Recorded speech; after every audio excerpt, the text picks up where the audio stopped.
ਫਿਰ ਜਿਹੜੇ ਸੈਨੀਟਾਈਜ਼ਰ ਇਸ ਵੇਲੇ ਤੁਸੀਂ ਸਪਰੇਜ਼ ਦੇ ਤੌਰ ਤੇ ਵਰਤ ਰਹੇ ਨੇ, they have been proven to be very dangerous. ਇਹ ਲਫ਼ਜ਼ ਹੀ ਲਿਖਿਆ ਆਇਆ ਜੋ ਸਾਡੇ ਜਰਨਲ ਵਿੱਚ ਕਿ ਇਹ ਅੱਖਾਂ ਦਾ ਤੇ ਚਮੜੀ ਦਾ ਨਾਸ ਮਾਰ ਦਿੰਦੇ ਨੇ। ਅਸੀਂ ਸੈਨੀਟਾਈਜ਼ ਕਰਦੇ ਹਾਂ, ਹੱਥ ਸੈਨੀਟਾਈਜ਼ ਕਰਨ ਸਾਰ ਅਸੀਂ ਕੁਝ ਨਾ ਕੁਝ ਖਾ ਲੈਂਦੇ ਹਾਂ ਔਰ ਸਾਡੇ ਦਿਮਾਗ ਦੇ ਵਿੱਚ ਇਹ ਰਹਿੰਦਾ ਕਿ ਸਾਡੇ ਹੱਥ ਸੈਨੀਟਾਈਜ਼ ਹੋ ਗਏ ਤੇ ਧੋਣ ਦੀ ਕੀ ਜ਼ਰੂਰਤ ਹੈ।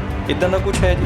ਤੁਹਾਨੂੰ ਇਮੀਡੀਏਟਲੀ ਦਿਲ ਕੱਚਾ ਹੋਣਾ ਜਾਂ ਉਲਟੀ ਆਣੀ ਜਾਂ ਟੱਟੀਆਂ ਲੱਗਣੀਆਂ ਜਾਂ ਇਹੋ ਜਿਹੇ ਸਿੰਪਟਮ ਵੀ ਹੋ ਸਕਦੇ ਨੇ। ਤੁਸੀਂ ਖਾਣੇ ਤੋਂ ਬਾਅਦ ਬਾਹਰ ਆਏ ਹੋ, ਤੁਹਾਨੂੰ ਜਿਵੇਂ ਲੱਗਦਾ ਵੀ ਬਹੁਤ ਅਜੀਬ ਜਿਹਾ ਪੇਟ ਵਿੱਚ ਹੋ ਰਿਹਾ, ਠੀਕ ਨਹੀਂ ਫੀਲ ਹੋ ਰਿਹਾ, ਤਾਂ ਉਹ ਸੈਨੀਟਾਈਜ਼ਰ ਕਰਕੇ ਵੀ ਹੋ ਸਕਦਾ। ਸਾਡੇ ਰੋਜ਼ਮਰਰਾ ਦੀ ਜ਼ਿੰਦਗੀ ਦੇ ਵਿੱਚ ਤੇ ਅਸੀਂ ਸੈਨੀਟਾਈਜ਼ਰ ਨੂੰ ਆਪਣੀ ਜ਼ਿੰਦਗੀ ਦਾ ਹਿੱਸਾ ਬਣਾ ਲਿਆ ਹੈ, ਚਾਹੇ ਉਹ ਡਾਕਟਰਸ ਹੋਣ, ਚਾਹੇ ਬੱਚੇ ਹੋਣ, ਈਵਨ ਕਿ ਅਸੀਂ ਆਪਣੇ ਘਰ ਨੂੰ ਸੈਨੀਟਾਈਜ਼ ਉਸੇ ਤਰੀਕੇ ਨਾਲ ਕਰਦੇ ਹਾਂ। 20 ਸਕਿੰਟ ਤੱਕ ਅਸੀਂ ਇਹੋ ਜਿਹੇ ਕਮਲੇ ਉਦੋਂ ਤੱਕ ਹੋ ਚੁੱਕੇ ਹਾਂ, ਮੈਂ ਕਿਹਾ ਕਰੋ ਲਫ਼ਜ਼ ਇਹ ਵਰਤਿਆ ਕਿਉਂਕਿ ਮੈਂ ਦੇਖਿਆ ਲੋਕ ਹੱਥ 'ਚ ਬੁੱਕ ਭਰ ਕੇ ਨਾ ਨਿੱਕੇ ਨਿੱਕੇ ਬੱਚਿਆਂ ਦੇ ਸਿਰ ਮੂੰਹ ਵੀ ਸਾਰਾ ਇੰਝ ਧੋਣ ਲੱਗ ਗਏ।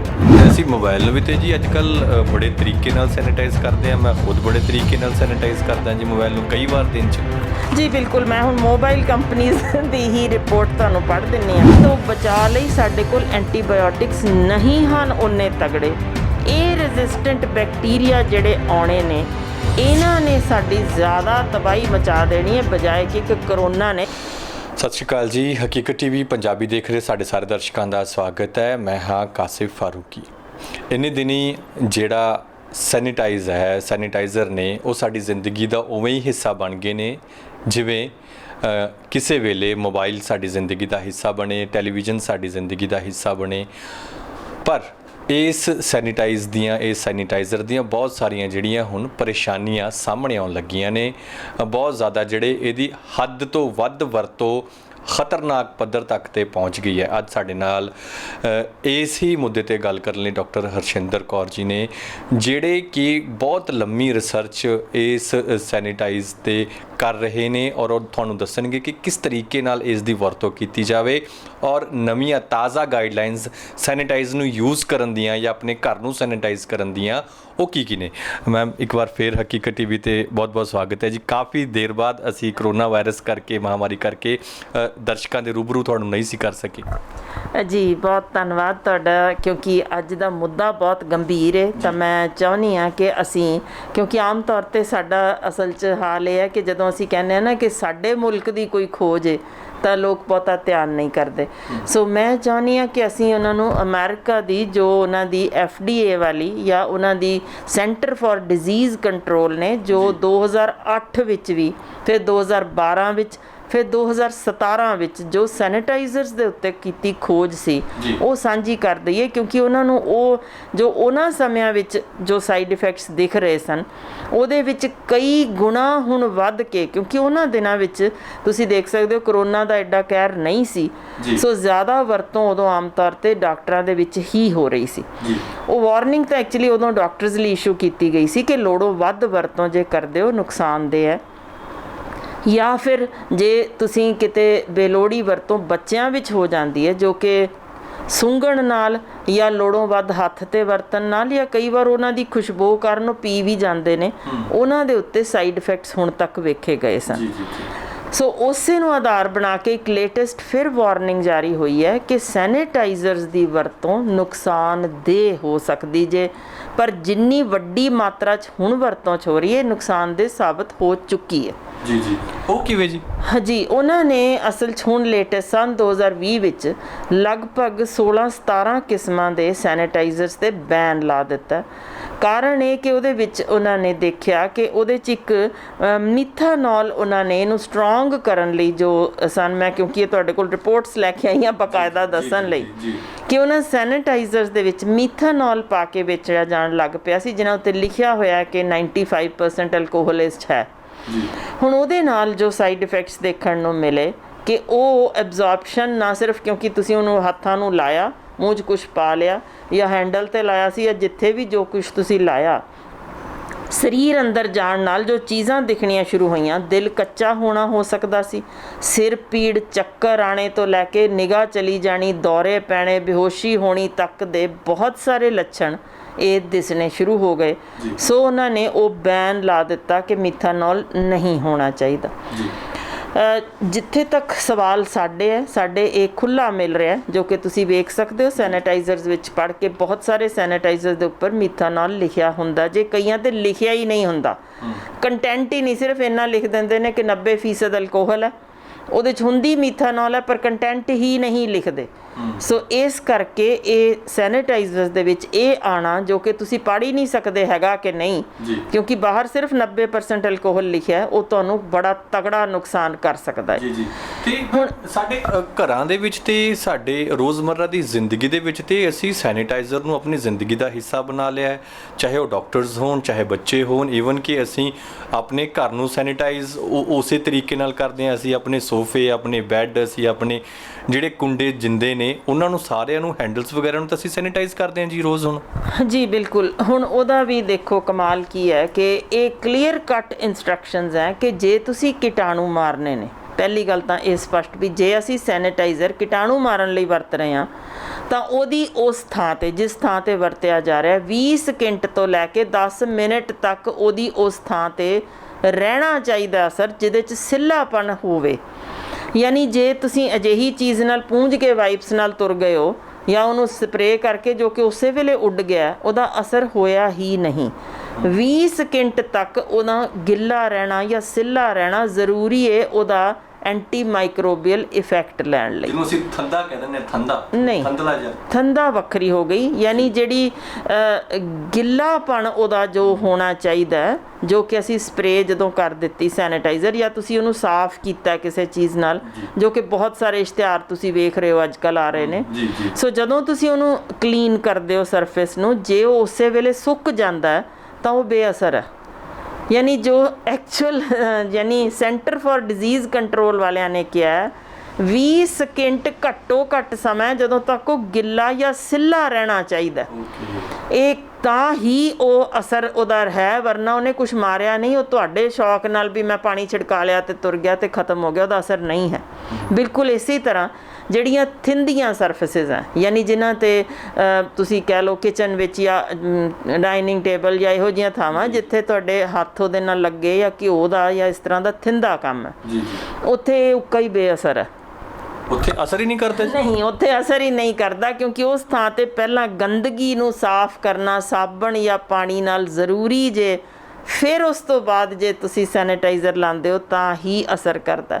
ਐਂਡ ਸਭ ਤੋਂ ਇੰਪੋਰਟੈਂਟ ਚੀਜ਼ ਅੱਜ ਕੱਲ੍ਹ ਵਾਈਪਸ ਨੇ, ਸੈਨੀਟਾਈਜ਼ਰ ਵਾਈਪਸ ਬਹੁਤ ਸਾਰੇ ਪਹਿਲਾਂ ਵੀ ਯੂਜ਼ ਕਰਦੇ ਹਾਂ ਜੀ ਬੱਚਿਆਂ ਦੇ, ਕਰੋਨਾ ਵਾਇਰਸ ਤੋਂ ਪਹਿਲਾਂ ਵੀ ਬੱਚਿਆਂ ਦੇ ਸਾਫ਼ ਸਫਾਈ ਦੇ ਲਈ ਕਿ ਬਾਹਰ ਨਾ ਜਾਵੇ ਜਾਂ ਕੁਝ ਧੋਣ ਤੋਂ ਬਚਾਉਣ ਦੇ ਲਈ ਕਈ ਵਾਰ ਸੈਨੀਟਾਈਜ਼ ਜਿਹੜੀਆਂ ਗ੍ਰਸਤੀਆਂ ਨੇ ਮਾਵਾਂ ਨੇ ਯੂਜ਼ ਕਰਦੀਆਂ ਸੀ। ਜੀ ਬਿਲਕੁਲ। ਉਹਦੇ ਵਿੱਚ ਹੁਣ ਕਦੇ ਕੰਟੈਂਟ ਜੇ ਤੁਹਾਨੂੰ ਲੱਭ ਜਾਂਦਾ, ਵੈਸੇ ਤਾਂ ਇਹ ਲਿਖਦੇ ਹੀ ਨਹੀਂ ਸਾਡੇ, ਅਸਲ 'ਚ ਇਹ ਰਿਵਾਜ਼ ਹੀ ਨਹੀਂ ਵੀ ਲਿਖਿਆ ਜਾਵੇ, ਸਿਰਫ ਮੋਟਾ sanitiser it can kill corona virus ਨਾਲ ਹੀ ਸਾਨੂੰ ਪਹਿਲਾਂ ਭਰਮਾ ਦਿੱਤਾ ਜਾਂਦਾ ਸੀ, ਲਿਖਦੇ ਹੀ ਨਹੀਂ ਵਿੱਚ ਹੈ ਕੀ। ਹੁਣ ਉਹਦੇ ਵਿੱਚ ਜੋ ਸੈਨੀਟਾਈਜ਼ਿੰਗ ਵਾਈਪਸ ਦੇ ਵਿੱਚ ਬੈਂਜ਼ਲਕੋਨੀਅਮ ਹੁੰਦਾ ਜੇ, ਜੋ ਕਿ ਬੇਅਸਰ ਹੈ ਵਾਇਰਸਿਸ ਲਈ, ਧਿਆਨ ਕਰਿਓ।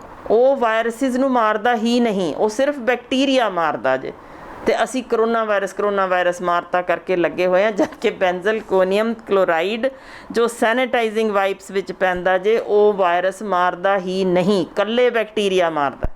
ਸੋ ਸਾਨੂੰ ਇਹ ਚੀਜ਼ ਬਾਰੇ ਗਿਆਨ ਹੀ ਨਹੀਂ, ਤੇ ਅਸੀਂ ਸਿਰਫ ਅਣਭੋਲ, ਯਾਨੀ ਜੋ ਕਹਿ ਲਓ ਕਿ ਅਸੀਂ ਇਸ਼ਤਿਹਾਰਬਾਜ਼ੀ ਵਿੱਚ ਇੰਨੇ ਕੁ ਗਰਕ ਗਏ ਹਾਂ ਕਿ ਸਾਨੂੰ ਉਹਦੇ ਬਾਰੇ ਪੜ੍ਹਨ, ਸਮਝਣ, ਜਾਣਨ ਦੀ ਅਸੀਂ ਲੋੜ ਹੀ ਨਹੀਂ ਮਹਿਸੂਸ ਕਰਦੇ, ਤੇ ਅਸੀਂ ਉਹ ਚੀਜ਼ਾਂ ਵਰਤ ਰਹੇ ਹਾਂ ਜਿਹਦੇ ਨਾਲ ਅਸੀਂ ਸੋਚਦੇ ਹਾਂ ਅਸੀਂ ਬਿਲਕੁਲ ਆਰਾਮ ਨਾਲ ਹੁਣ ਬਚ ਸਕਦੇ ਹਾਂ, ਸਾਨੂੰ ਕੁਛ ਹੋਰ ਪ੍ਰੋਬਲਮ ਨਹੀਂ, ਜਦਕਿ ਸਭ ਤੋਂ ਵੱਡੀ ਲੋੜ ਸਿਰਫ ਮਾਸਕ ਦੀ ਹੈ ਅੱਜ। ਯਾਨੀ ਇਹ ਚੀਜ਼ਾਂ ਜੋ ਅਸੀਂ ਕਰ ਰਹੇ ਹਾਂ ਜਿਹਦੇ ਵਿੱਚ ਸੈਂਟਰ ਫॉर ਡਿਜ਼ੀਜ਼ ਕੰਟਰੋਲ ਕੋਈ ਛੋਟੀ ਚੀਜ਼ ਨਹੀਂ ਹੈ ਅਮਰੀਕਾ ਦੀ, ਜੋ ਕਿ ਮੈਂ ਤੁਹਾਨੂੰ 2008 ਤੋਂ ਦੱਸ ਰਹੀ ਹਾਂ, ਖੋਜਾਂ ਕਰ ਰਹੇ ਨੇ।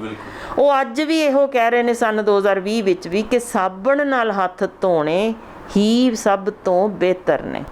ਪਰ ਵੈਬ ਇੱਕ ਚੀਜ਼ ਹੋਰ ਬੜਾ ਮੈਂ ਦੇਖ ਰਿਹਾ ਕਿ ਲੋਕ ਮਾਸਕ ਯੂਜ਼ ਕਰਦੇ ਨੇ ਤੇ ਸੜਕ ਤੇ ਸੁੱਟ ਜਾਂਦੇ ਨੇ, ਸੈਨੀਟਾਈਜ਼ ਜਿਹੜੇ ਵਾਈਪਸ ਨੇ ਉਹ ਯੂਜ਼ ਕਰਦੇ ਆ, ਕੂੜੇ 'ਚ ਸਿੱਟ ਦਿੰਦੇ ਨੇ, ਕਈ ਵਾਰ ਨਾਲੀਆਂ 'ਚ ਈਵਨ ਵੀ ਮੈਂ ਪਏ ਦੇਖੇ ਨੇ। ਹਾਲਾਤ ਸਾਡੇ ਇਹ ਹੋ ਗਏ ਨੇ, ਉਹਨਾਂ ਦਾ ਵੀ ਕੋਈ ਨੁਕਸਾਨ ਹੈ ਜਾਂ ਉਹ ਖਤਮ ਹੋ ਜਾਂਦਾ ਜੀ? ਜੀ ਬਿਲਕੁਲ, ਉਹਦਾ ਤਗੜਾ ਨੁਕਸਾਨ ਜੇ ਕਿਉਂਕਿ ਸੈਨੀਟਾਈਜ਼ਿੰਗ ਵਾਈਪਸ ਜਿਹੜੇ ਨੇ ਆਮ ਕਾਗਜ਼ ਵਾਂਗ ਪਹਿਲਾਂ ਤਾਂ ਇਹ ਖੁਰਦੇ ਹੀ ਨਹੀਂ, ਪਹਿਲੀ ਇੰਪੋਰਟੈਂਟ ਚੀਜ਼। ਦੂਸਰੀ ਚੀਜ਼ ਇਹ ਕਲੌਗਿੰਗ ਕਰ ਦੇਣਗੇ ਥੱਲੇ ਜਾ ਕੇ ਜਿੱਥੇ ਅਸੀਂ ਪਾਣਾ ਸੀਵਰੇਜ ਦੇ ਅੰਦਰ ਜਾ ਕੇ। ਅਤੇ ਤੀਸਰੀ ਵੱਡੀ ਇੰਪੋਰਟੈਂਟ ਚੀਜ਼ ਇਹ ਹੈ ਕਿ ਸਾਡੇ ਜਦੋਂ ਇਸ ਤਰ੍ਹਾਂ ਦਾ ਸੀਵਰੇਜ ਵਿੱਚ ਜਾਂਦੇ ਨੇ ਬੜੇ ਅਨੇਕ ਯਾਨੀ ਕਰੋੜਾਂ ਖਰਬਾਂ ਕਿਸਮ ਦੇ ਕੀਟਾਣੂ ਹੁੰਦੇ ਨੇ ਉਹਦੇ ਵਿੱਚ। ਹੁਣ ਇਹ ਜੋ ਅਸੀਂ ਵਰਤ ਕੇ ਸੁੱਟੇ ਇਹਦੇ ਨਾਲ ਉਹ ਪਾਰਸ਼ਲੀ ਕਹਿ ਲਓ ਵੀ ਅੱਧ ਪਚੱਧ ਉਹਨਾਂ ਨੂੰ ਮਾਰਦਾ ਜੇ ਕੀਟਾਣੂਆਂ ਨੂੰ, ਜੋ ਕਿ ਉਹਨਾਂ ਕੀਟਾਣੂਆਂ ਨੂੰ ਸਗੋਂ ਹੋਰ ਜ਼ਹਿਰੀ ਕਰ ਦਿੰਦਾ ਹੈ। ਯਾਨੀ ਉਹ ਰੈਜ਼ਿਸਟੈਂਸ ਵੈਰਾਈਟੀ ਜੋ ਨਿਕਲਦੀ ਹੈ ਸਾਡੇ ਕੋਲ, ਉਹਦੇ ਲਈ ਸਾਡੇ ਕੋਲ ਉਨੀਆਂ ਸਟਰੋਂਗ ਐਂਟੀਬਾਇਓਟਿਕਸ ਹੀ ਨਹੀਂ ਹੈ। ਅਸੀਂ ਵਾਇਰਸ ਨੂੰ ਬਚਾਉਂਦੇ ਐਂਟੀਬਾਇਓਟਿਕਸ ਨਾਲ ਮਰ ਜਾਵਾਂਗੇ। ਸਭ ਤੋਂ ਵੱਡੀ ਗੱਲ ਜਦੋਂ ਅਸੀਂ ਹੱਥ ਤੇ ਲਾ ਲੈਂਦੇ ਹਾਂ ਤਾਂ ਸਾਡੀ ਬਾਡੀ ਤੇ ਸਾਡੀ ਚਮੜੀ ਤੇ ਨਾਰਮਲ ਕਮੈਂਸਲ ਜਿਹੜੇ ਹੁੰਦੇ ਨੇ ਬੈਕਟੀਰੀਆ ਹੁੰਦੇ ਨੇ ਜਿਨ੍ਹਾਂ ਨੂੰ ਅਸੀਂ ਚੰਗੇ ਬੈਕਟੀਰੀਆ ਗਿਣਦੇ ਹਾਂ, ਸਿਹਤ ਵਾਸਤੇ ਚੰਗੇ ਨੇ ਜੀ, ਕਿਉਂਕਿ ਉਹਨਾਂ ਦਾ ਕੰਮ ਹੀ ਇਹ ਹੁੰਦਾ। ਚੰਗੇ ਬੈਕਟੀਰੀਆ ਕੁਦਰਤ ਵੱਲੋਂ ਦਿੱਤੇ ਹੁੰਦੇ ਨੇ ਕਿ ਤੁਹਾਡੇ ਤੇ ਜਦੋਂ ਮਾੜੇ ਬੈਕਟੀਰੀਆ ਅਟੈਕ ਕਰਨ ਤਾਂ ਤੁਹਾਡੇ ਚੰਗੇ ਬੈਕਟੀਰੀਆ ਹੀ ਉਹਨਾਂ ਨਾਲ ਲੜ ਲੈਣ, ਤੁਹਾਡੇ ਆਪਣੇ ਇਮਿਊਨ ਸਿਸਟਮ ਨੂੰ ਹਿੱਲਣ ਦੀ ਵੀ ਲੋੜ ਨਹੀਂ। ਯਾਨੀ ਅਸੀਂ 80% ਬਿਮਾਰੀਆਂ ਤੋਂ ਸਿਰਫ ਇਸ ਕਰਕੇ ਬਚ ਜਾਂਦੇ ਹਾਂ ਕਿਉਂਕਿ ਸਾਡੇ ਸਰੀਰ ਤੇ ਕੁਦਰਤੀ ਚੰਗੇ ਬੈਕਟੀਰੀਆ ਉਹਨਾਂ ਨੂੰ ਲੜਨ ਲਈ ਹਨ। ਇਸ ਕਦਰ ਚੰਗੇ ਬੈਕਟੀਰੀਆ ਜਿਹੜੇ ਸਾਡੇ ਅੰਤੜੀਆਂ ਦੇ ਅੰਦਰ ਵੀ ਪਏ ਨੇ ਜੋ ਸਾਡੇ ਲਈ ਬੀ ਕੰਪਲੈਕਸ ਤਿਆਰ ਕਰ ਰਹੇ ਨੇ। ਮਤਲਬ ਸਮਝੋ ਕਿ ਚੰਗੇ ਬੈਕਟੀਰੀਆ ਕੁਦਰਤ ਨੇ ਕਰੋੜਾਂ ਦੀ ਗਿਣਤੀ 'ਚ ਸਾਡੀ ਚਮੜੀ ਤੇ ਰੱਖੇ ਹੋਏ ਨੇ ਜੋ ਸਾਡੀ ਬਿਹਤਰੀ ਲਈ ਨੇ, ਸਾਨੂੰ ਬਿਮਾਰੀਆਂ ਤੋਂ ਬਚਾਉਣ ਲਈ ਨੇ। ਉਹਨਾਂ ਨੂੰ ਖਤਮ ਕਰਦੇ ਸਾਰ ਜਿਹੜੇ ਮਾੜੇ ਬੈਕਟੀਰੀਆ ਨੇ ਉਹਨਾਂ ਲਈ ਕੋਈ ਵੀ ਉੱਥੇ ਬੈਰੀਅਰ ਨਹੀਂ ਰਿਹਾ। ਉਹ ਮਾੜੇ ਬੈਕਟੀਰੀਆ ਨੇ ਤੁਹਾਡੇ ਝੱਟ ਅਸਰ ਅੰਦਰ ਕਰਨਾ ਜੇ, ਜਿਨ੍ਹਾਂ ਲਈ ਤੁਹਾਡਾ ਇਮਿਊਨ ਸਿਸਟਮ ਤਿਆਰ ਹੀ ਨਹੀਂ ਕਿਉਂਕਿ ਉਹ ਲੜ ਨਹੀਂ ਸੀ ਰਿਹਾ। ਬੈਕਟੀਰੀਆ ਹੀ ਬੈਕਟੀਰੀਆ ਨਾਲ ਲੜ ਰਹੇ ਸਨ, ਤੁਹਾਡਾ ਇਮਿਊਨ ਸਿਸਟਮ ਲੜ ਨਹੀਂ ਸੀ ਰਿਹਾ। ਸੋ ਤੁਸੀਂ ਇੱਕ ਤਰੀਕੇ ਉਸ ਵਾਇਰਸ ਨਾਲ ਲੜਨ ਲਈ ਤੁਸੀਂ ਆਪਣੇ ਆਪ ਨੂੰ ਸੋਚਦੇ ਹੋ ਮੈਂ ਤਿਆਰ ਹੋ ਚੁੱਕਿਆ, ਜਿਹਦੇ ਲਈ ਤੁਹਾਡਾ ਬੈਕਟੀਰੀਆ ਹੀ ਮਾਰ ਦੇਗਾ ਤੁਹਾਨੂੰ।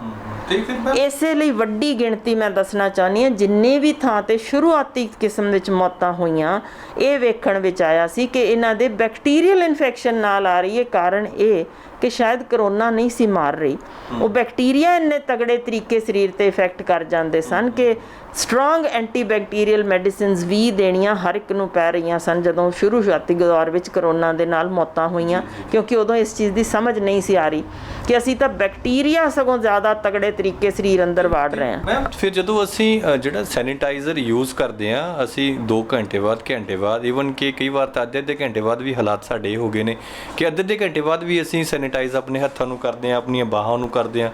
ਤੇ ਫਿਰ ਜੀ ਮੈਂ ਉਹਦੇ ਲਈ ਇੱਕ ਫਾਰਮਾਕੋਲੋਜੀ ਟੂਡੇ ਸਾਡਾ ਰਸਾਲਾ ਹੈ, ਬੜਾ ਤਗੜਾ ਜਰਨਲ ਜਿਹਦੇ ਵਿੱਚ ਖੋਜਾਂ ਦੇ ਉੱਤੇ ਆਧਾਰਿਤ ਜੋ ਚੀਜ਼ਾਂ ਛਪੀਆਂ ਮੈਂ ਉਹਦੇ ਵਿੱਚੋਂ ਹੀ ਪੜ੍ਹ ਕੇ ਦੱਸਣ ਲੱਗੀ ਹਾਂ ਕਿ ਸੈਨੀਟਾਈਜ਼ਰਾਂ ਵਿੱਚ ਜੋ ਇਸ ਵੇਲੇ ਟ੍ਰਿਕਲੋਸੈਨ ਪਾਇਆ ਹੁੰਦਾ, ਜੇ ਤੁਹਾਨੂੰ ਲਿਖਿਆ ਲੱਭ ਜਾਂਦਾ ਤਾਂ ਤੁਸੀਂ ਦੇਖਿਓ ਉਹਦੇ ਉੱਤੇ ਮੋਟਾ ਲਿਖਿਆ ਹੁੰਦਾ ਇਟ ਕੰਟੇਨਸ ਟ੍ਰਿਕਲੋਸੈਨ, ਐਂਟੀਬੈਕਟੀਰੀਅਲ ਹੈ, ਫਲਾਣਾ ਟਮਕਾਣਾ ਮਾਰ ਰਿਹਾ। ਚਲੋ ਠੀਕ ਹੈ ਜੀ, ਅਸੀਂ ਹੱਥ ਤੇ ਵਰਤ ਲਿਆ, ਸ਼ਾਇਦ ਅੰਦਾਜ਼ਾ ਵੀ ਨਹੀਂ ਹੋਣਾ ਕਿ ਐਬਜ਼ੌਰਬ ਹੋ ਕੇ ਹੌਲੀ ਸਾਡੇ ਅੰਦਰ ਸਾਡੇ ਥਾਇਰੋਇਡ ਹਾਰਮੋਨ ਨੂੰ ਖਾ ਜਾਂਦਾ ਜੇ। ਸੋ ਅੰਦਾਜ਼ਾ ਲਾ ਲਓ ਕਿ ਅਸੀਂ ਕਿੰਨੀਆਂ ਭਿਆਨਕ ਬਿਮਾਰੀਆਂ ਦੀ ਅਸੀਂ ਤਿਆਰੀ ਕਰ ਰਹੇ ਹਾਂ ਵੀ ਅੱਗੋਂ ਆ ਜਾਓ। ਇਸ ਕਦਰ ਖਤਰਨਾਕ ਜਿੱਥੇ ਇੱਕ ਪਾਸੇ ਮੈਂ ਤੁਹਾਨੂੰ ਦੱਸਿਆ ਕਿ ਮੀਥਾਨੋਲ ਪਾਣ ਕਰਕੇ ਸਾਡੀ ਨਿਗਾਹ ਜਾ ਸਕਦੀ ਹੈ, ਦਿਮਾਗ ਦੀਆਂ ਨਸਾਂ ਖਤਮ ਹੋ ਸਕਦੀਆਂ ਤੋਂ ਲੈ ਕੇ ਤਗੜੇ ਬੈਕਟੀਰੀਆ ਤਿਆਰ ਕਰ ਰਹੇ ਹਾਂ, ਫਿਰ ਦੂਜੇ ਪਾਸੇ ਅਸੀਂ ਇਹਦੀ ਵਾਧੂ ਸੇਲ ਬੇਵਜ੍ਹਾ ਕਰ ਰਹੇ ਹਾਂ। ਯਾਨੀ ਉਹਨਾਂ ਹੈਂਡਲਾਂ ਤੇ ਅਸੀਂ ਲਾ ਕੇ ਤੁਰ ਗਏ ਜਿਹੜੇ 20 ਸਕਿੰਟ ਤੱਕ ਗਿੱਲੇ ਵੀ ਨਹੀਂ ਰਹਿੰਦੇ, ਜਿਨ੍ਹਾਂ ਨੇ ਅਸਰ ਹੀ ਨਹੀਂ ਕੀਤਾ, ਪਰ ਜੋ ਅਸਰ ਹੋਇਆ ਉਹ ਸਾਡੇ ਹੱਥਾਂ ਤੇ। ਫਿਰ ਜਿਹੜੇ ਸੈਨੀਟਾਈਜ਼ਰ ਇਸ ਵੇਲੇ ਤੁਸੀਂ ਸਪਰੇਜ਼ ਦੇ ਤੌਰ ਤੇ ਵਰਤ ਰਹੇ ਨੇ they have been proven to be very dangerous। ਇਹ ਲਫ਼ਜ਼ ਹੀ ਲਿਖਿਆ ਆਇਆ ਜੋ ਸਾਡੇ ਜਰਨਲ ਵਿੱਚ ਕਿ ਇਹ ਅੱਖਾਂ ਦਾ ਤੇ ਚਮੜੀ ਦਾ ਨਾਸ ਮਾਰ ਦਿੰਦੇ ਨੇ। ਹਲੇ ਅੱਜ ਦਾ ਦਿਨ ਇਹ ਖੋਜਾਂ ਨਹੀਂ ਉਨੀ ਜ਼ਿਆਦਾ ਹੋਈਆਂ ਅਸੀਂ ਕਹਿ ਸਕੀਏ ਕਿ ਕੱਲ੍ਹ ਨੂੰ ਚਮੜੀ ਦਾ ਕੈਂਸਰ ਇਹਦੇ ਨਾਲ ਬਣੇਗਾ ਜਾਂ ਨਹੀਂ। ਅਸੀਂ ਇਸ ਬਾਰੇ ਖੋਜਾਂ ਜਾਰੀ ਨੇ ਕਿਉਂਕਿ ਅਜੇ 6 ਮਹੀਨੇ ਦੇ ਵਿੱਚ ਇਹੋ ਜਿਹੀਆਂ ਖੋਜਾਂ ਦਾ ਕੋਈ ਤੱਤ ਜਾਂ ਨਿਚੋੜ ਨਹੀਂ ਕੱਢਿਆ ਜਾ ਸਕਦਾ। ਇੱਕ ਸਵਾਲ ਜਿਹੜਾ ਬਹੁਤ ਜ਼ਿਆਦਾ ਲੋਕਾਂ ਦੇ ਦਿਮਾਗ ਦੇ ਵਿੱਚ ਆਉਂਦਾ, ਅਸੀਂ ਸੈਨੀਟਾਈਜ਼ ਕਰਦੇ ਹਾਂ ਹੱਥ, ਸੈਨੀਟਾਈਜ਼ ਕਰਨ ਸਾਰ ਅਸੀਂ ਕੁਝ ਨਾ ਕੁਝ ਖਾ ਲੈਂਦੇ ਔਰ ਸਾਡੇ ਦਿਮਾਗ ਦੇ ਵਿੱਚ ਇਹ ਰਹਿੰਦਾ ਕਿ ਸਾਡੇ ਹੱਥ ਸੈਨੀਟਾਈਜ਼ ਹੋ ਗਏ ਤੇ ਧੋਣ ਦੀ ਕੀ ਜ਼ਰੂਰਤ ਹੈ। ਇੱਦਾਂ ਦਾ ਕੁਝ ਹੈ ਜੀ? ਜੀ ਬਿਲਕੁਲ, ਉਹ ਸਗੋਂ ਉਸ ਤੋਂ ਵੀ ਵੱਧ ਡੇਂਜਰਸ ਹੈ ਕਿਉਂਕਿ ਜਦੋਂ ਵੀ ਸੈਨੀਟਾਈਜ਼ ਕਰਨ ਤੋਂ ਬਾਅਦ ਅਸੀਂ ਆਮ ਦੇਖਦੇ ਹਾਂ, ਤੁਸੀਂ ਹੁਣ ਹੋਟਲਾਂ 'ਚ ਜਾ ਰਹੇ ਹੋ, ਰੈਸਟੋਰੈਂਟ ਸਾਰੇ ਖੁੱਲ੍ਹ ਗਏ ਨੇ, ਹਰ ਟੇਬਲ 'ਤੇ ਪਿਆ ਲੋਕ ਆਪਣੇ ਹੱਥ ਮਾਰਦੇ ਨੇ ਤੇ ਨਾਲ ਦੀ ਨਾਲ ਆਪਣਾ ਖਾਣਾ ਸ਼ੁਰੂ ਕਰ ਦਿੰਦੇ ਨੇ। ਪਹਿਲੀ ਚੀਜ਼, ਜੇ ਤਾਂ ਤੁਹਾਡਾ ਸੈਨੀਟਾਈਜ਼ਰ ਲੱਗਦੇ ਸਰ ਉੱਡ ਗਿਆ ਤਾਂ ਉਹ ਅਸਰ ਹੀ ਨਹੀਂ ਕਰ ਰਿਹਾ। ਅਸਰ ਹੀ ਨਹੀਂ ਕਰ ਰਿਹਾ। ਉਹਨੂੰ ਤੁਹਾਨੂੰ ਮੈਂ ਅੱਗੇ ਹੀ ਦੱਸ ਚੁੱਕੀ ਹਾਂ, 20 ਸਕਿੰਟ ਲਈ ਉਹਨੂੰ ਤੁਹਾਡੇ ਤੇ ਗਿੱਲਾ ਰੱਖਣਾ ਚਾਹੀਦਾ, ਤਾਂ ਹੀ ਅਸਰ ਕਰਦਾ। ਸੋ ਜੇ ਤਾਂ ਉਹ ਪਹਿਲਾਂ ਹੀ ਉੱਡ ਗਿਆ ਤਾਂ ਬੇਅਸਰ ਹੈ, ਤੁਹਾਨੂੰ ਕੁਝ ਕੀਤਾ ਹੀ ਨਹੀਂ। ਜੇ ਉਹਦੇ 'ਚ ਤੁਸੀਂ ਟ੍ਰਿਕਲੋਸੈਨ ਲੈ ਗਏ ਹੋ ਤਾਂ ਉਡੀਕੋ, ਤੁਹਾਡਾ ਥਾਇਰੋਇਡ ਹਾਰਮੋਨ ਨੇ ਉੱਡਣਾ ਹੀ ਹੈ ਹੌਲੀ ਹੌਲੀ। ਅਤੇ ਜੇ ਮੀਥਾਨੋਲ ਲੈ ਗਏ ਹੋ ਤਾਂ ਤੁਸੀਂ ਨਿਗਾਹ 'ਤੇ ਅਸਰ ਪਏਗਾ ਹੀ। ਅੱਛਾ, ਹੁਣ ਜੇ ਤੁਹਾਡੇ ਉਹ ਲਗਾਤਾਰ ਅਸਰ ਛੱਡ ਰਿਹਾ ਤਾਂ 20 ਸਕਿੰਟ ਤੱਕ ਅਸੀਂ ਇਹੋ ਜਿਹੇ ਕਮਲੇ ਉਦੋਂ ਤੱਕ ਹੋ ਚੁੱਕੇ ਹਾਂ, ਮੈਂ ਖਿਮਾ ਕਰਿਓ ਲਫ਼ਜ਼ ਇਹ ਵਰਤਿਆ, ਕਿਉਂਕਿ ਮੈਂ ਦੇਖਿਆ ਲੋਕ ਹੱਥ 'ਚ ਬੁੱਕ ਭਰ ਕੇ ਨਾ ਨਿੱਕੇ ਨਿੱਕੇ ਬੱਚਿਆਂ ਦੇ ਸਿਰ ਮੂੰਹ ਵੀ ਸਾਰਾ ਇੰਝ ਹੀ ਧੋਣ ਲੱਗ ਗਏ ਨੇ, ਜਦ ਕਿ ਬੱਚਿਆਂ ਲਈ ਇਹ ਬੜਾ ਜ਼ਬਰਦਸਤ ਡੇਂਜਰਸ ਪ੍ਰੂਵ ਹੋ ਚੁੱਕਿਆ ਹੈ, ਜਿਵੇਂ ਦੀ ਖੋਜ ਮੈਂ ਤੁਹਾਨੂੰ ਪੜ੍ਹ ਕੇ ਸੁਣਾਵਾਂਗੀ। ਪਰ ਹਾਲ ਇਹ ਹੈ ਕਿ ਜਿਹੜਾ ਉਹ ਤੁਸੀਂ ਉਸੇ ਵੇਲੇ ਅੰਦਰ ਲੰਘਾ ਜਾਣਾ ਦਾ ਮਤਲਬ ਸਮਝ ਲਓ ਤੁਹਾਨੂੰ ਇਮੀਡੀਏਟਲੀ ਦਿਲ ਕੱਚਾ ਹੋਣਾ ਜਾਂ ਉਲਟੀ ਆਉਣੀ ਜਾਂ ਟੱਟੀਆਂ ਲੱਗਣੀਆਂ ਜਾਂ ਇਹੋ ਜਿਹੇ ਸਿੰਪਟਮ ਵੀ ਹੋ ਸਕਦੇ ਨੇ। ਤੁਸੀਂ ਖਾਣੇ ਤੋਂ ਬਾਅਦ ਬਾਹਰ ਆਏ ਹੋ, ਤੁਹਾਨੂੰ ਜਿਵੇਂ ਲੱਗਦਾ ਵੀ ਬਹੁਤ ਅਜੀਬ ਜਿਹਾ ਪੇਟ ਵਿੱਚ ਹੋ ਰਿਹਾ, ਠੀਕ ਨਹੀਂ ਫੀਲ ਹੋ ਰਿਹਾ, ਤਾਂ ਉਹ ਸੈਨੀਟਾਈਜ਼ਰ ਕਰਕੇ ਵੀ ਹੋ ਸਕਦਾ।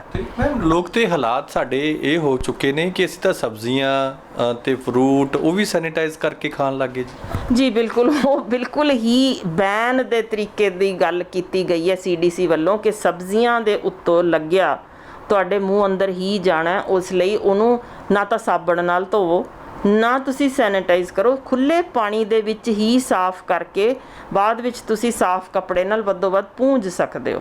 ਬਸ ਸਿਰਫ ਇੰਨਾ, ਯਾਨੀ ਖੁੱਲ੍ਹੇ ਪਾਣੀ 'ਚ ਧੋਵੋ ਅਤੇ ਸਾਫ਼ ਕੱਪੜੇ ਨਾਲ ਪੂੰਝੋ, ਇਸ ਤੋਂ ਵੱਧ ਕੁਝ ਵੀ ਨਹੀਂ ਕਰਨਾ। ਜਿਹੜੇ ਮੈਂ ਤੁਹਾਨੂੰ ਪੜ੍ਹ ਕੇ ਦੱਸਣਾ ਚਾਹੁੰਦੀ ਹਾਂ ਕਿ ਜਿਹੜੀ ਨਾਰਥ ਕੈਰੋਲੀਨਾ ਦੀ ਯੂਨੀਵਰਸਿਟੀ ਵਿੱਚ ਪ੍ਰੋਫੈਸਰ ਗ੍ਰੀਨ ਸ਼ੈਫਰਡ ਨੇ ਜੋ ਬੱਚਿਆਂ ਉੱਤੇ ਅਸਰ ਉਹਨੇ ਸਪੈਸ਼ਲ ਦੱਸਿਆ ਕਿ ਤੁਸੀਂ ਇਹਨਾਂ ਦੇ ਖਿਡੌਣਿਆਂ 'ਤੇ ਸਪਰੇਅ ਕਰਤਾ, ਸੈਨੀਟਾਈਜ਼ ਕਰਤਾ, ਜਾਂ ਹੱਥ 'ਚ ਫੜਿਆ ਜਿਹੜਾ ਉਹਨੂੰ ਸੈਨੀਟਾਈਜ਼ ਕਰਕੇ ਉਹਨੂੰ ਵਾਪਸ ਫੜਾ ਦਿੱਤਾ। ਸੈਨੀਟਾਈਜ਼ ਕਰਦੇ ਨੇ, ਹਾਂਜੀ ਹਾਂਜੀ, ਟੀਥਰ ਸਾਰੇ ਸੈਨੀਟਾਈਜ਼ ਹੋ ਰਹੇ ਨੇ, ਉਹਨਾਂ ਦੇ ਹੱਥ 'ਚ ਫੜੇ ਖਿਡੌਣੇ ਸੈਨੀਟਾਈਜ਼ ਕਰ ਰਹੇ ਨੇ। ਸਭ ਚੀਜ਼ਾਂ ਜੋ ਇਹ ਕਰ ਰਹੇ ਹੋ, ਬੱਚਾ ਜਦੋਂ ਚੂਸਦਾ ਏ ਅੰਦਰ ਲੈ ਜਾਂਦਾ ਏ, ਉਹਦੇ ਜਦੋਂ ਛੋਟੇ ਬੱਚੇ ਦੇ ਜਿਗਰ ਦੇ ਵਿੱਚ ਗਲਾਈਕੋਜਨ ਸਟੋਰ ਨਹੀਂ ਹੁੰਦੇ, ਉਸੇ ਕਰਕੇ ਜਿਹੜੀ ਇਹ ਅਲਕੋਹਲ ਕੰਟੈਂਟ ਉਹਦੇ ਅੰਦਰ ਲੰਘੀ ਉਹ ਜਜ਼ਬ ਨਹੀਂ ਕਰ ਸਕਦਾ। ਜਰਾ ਸਿੰਪਟਮ ਦੇਖੋ, ਉਹਨਾਂ ਨੇ ਕਿਹਾ ਕਿ ਛੋਟੇ ਬੱਚੇ ਸਿਰਫ ਸੁੰਘਣ ਨਾਲ, ਅਜੇ ਇਹ ਅੰਦਰ ਲੰਘਦੀ ਤਾਂ ਗੱਲ ਵੱਖਰੀ, ਵੀ ਉਹਨੇ ਜੇ ਸੁੰਘ ਵੀ ਲਿਆ ਨਾਲ ਖਿਡੌਣੇ ਰੱਖ ਕੇ ਤਾਂ ਵੀ ਉਹਦੇ ਉਲਟੀਆਂ, ਘਬਰਾਹਟ, ਖੰਘ, ਅੱਖਾਂ ਵਿੱਚ ਜਲਨ, ਢਿੱਡ ਪੀੜ, ਬੇਹੋਸ਼ੀ, ਦੌਰੇ ਪੈਣੇ, ਸਾਹ ਵਿੱਚੋਂ ਖਿਆਈ ਲੈਣੀ ਤੋਂ ਲੈ ਕੇ ਮੌਤ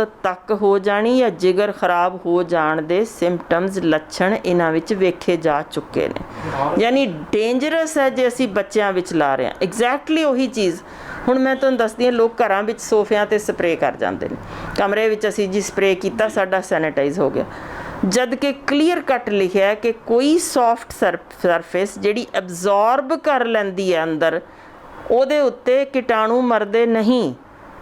ਯਾਨੀ ਅਸੀਂ ਜੇ ਸਪੰਜ ਵਾਲੀ ਥਾਂ 'ਤੇ ਜਾਂ ਤੁਸੀਂ ਗੱਦੀਆਂ 'ਤੇ ਸਪਰੇਅ ਕਰਤਾ ਜਾਂ ਹੋਟਲਾਂ ਵਿੱਚ ਤੁਸੀਂ ਗੱਦਿਆਂ ਦੇ ਉੱਤੇ ਜਾ ਕੇ ਬਹਿ ਗਏ ਬੜੇ ਮਜ਼ੇ ਨਾਲ ਵੀ ਇੱਥੇ ਸੋਫੇ ਲੱਗੇ ਨੇ ਅਤੇ ਉਹਨਾਂ ਉੱਤੇ ਸੈਨੀਟਾਈਜ਼ਰ ਸਪਰੇਅ ਪਿਆ ਹੋਇਆ ਤਾਂ ਉਹ ਬੇਅਸਰ ਜੇ, ਉਹਨੇ ਅੰਦਰ ਲੰਘ ਗਿਆ, ਉਹ ਉਨੀ ਦੇਰ ਟਿਕ ਹੀ ਨਹੀਂ ਸਕਿਆ। ਇਸ ਕਰਕੇ ਇਹ ਸਪਰੇਜ਼ ਸਿਰਫ ਹੀ ਮੈਟਲ ਸਰਫੇਸਿਸ ਜਾਂ ਪਲਾਸਟਿਕਸ ਲਈ ਨੇ, ਇਹ ਹੈ ਹੀ ਨਹੀਂ, ਯਾਨੀ ਉਹਨਾਂ ਲਈ ਨਹੀਂ ਹਨ ਜਿਨ੍ਹਾਂ ਦੇ ਅੰਦਰ ਐਬਜ਼ੌਰਬ ਹੁੰਦਾ, ਉੱਥੇ ਅਸਰ ਨਹੀਂ ਹੋਣਾ।